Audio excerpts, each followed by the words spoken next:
একত্রিত হয়ে যে উত্থানের গল্প আমরা বলতে চাই, যে ন্যারেটিভ তৈরি করতে চাই, তার জন্য একটা বড় বাধা হয়ে যাবে এই ধরনের আক্রমণ। নাট্যকর্মীদের, সংস্কৃতি কর্মীদের তাদের নিজেদের নিরাপত্তার প্রতি নিজেদেরই যত্নবান হওয়া উচিত। আমরা যদি মানুষের পাশেই থাকি, আন্দোলনের পক্ষে থাকি, স্বৈরাচারের বিরুদ্ধে থাকি, তারপর আমাদের উপরে এ ধরনের অ্যাটাক কেন হবে? নাটকের উপরে হামলা যেটা অনভিপ্রেত, কারণ হচ্ছে নাটকের মানুষরা সবসময় রাস্তা ছিল, এমনকি এই জুলাই আগস্টের যে আন্দোলন সেখানেও রাস্তা ছিল।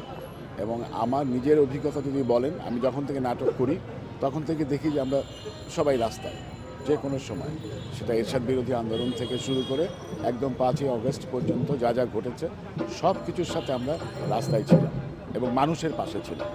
তা আমরা যদি মানুষের পাশেই থাকি, আন্দোলনের পক্ষে থাকি, স্বৈরাচারের বিরুদ্ধে থাকি, তারপর আমাদের উপরে এ ধরনের অ্যাটাক কেন হবে?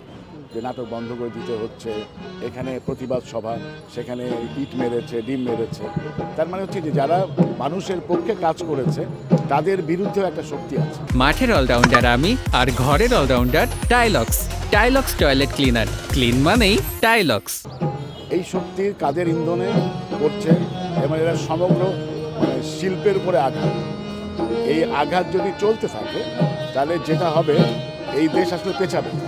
আমরা যে ঐক্যের কথা বলছি, আমরা যে বৈষম্যহীনতার কথা বলছি, আমরা যে সমন্বয়ের কথা বলছি, আমি সব ধর্ম বর্ণ নির্বিশেষে একত্রিত হয়ে যে উত্থানের গল্প আমরা বলতে চাই, যে ন্যারেটিভ তৈরি করতে চাই, তার জন্য একটা বড় বাধা হয়ে যাবে এই ধরনের আক্রমণ।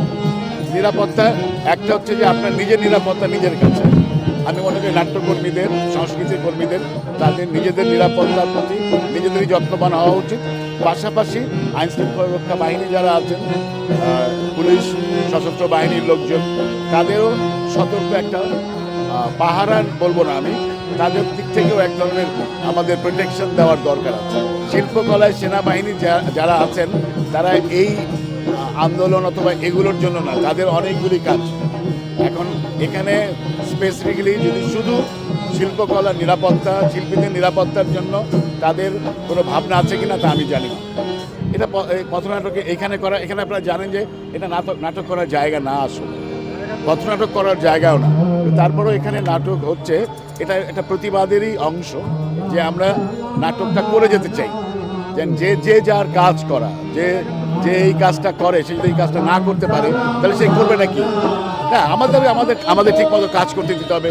শিল্পকলা একাডেমি ঢাকা সহ সারা বাংলাদেশে যাতে শিল্পকলা একাডেমি কার্যক্রম চলতে পারে সেই ব্যবস্থা করতে হবে এই সরকারকে।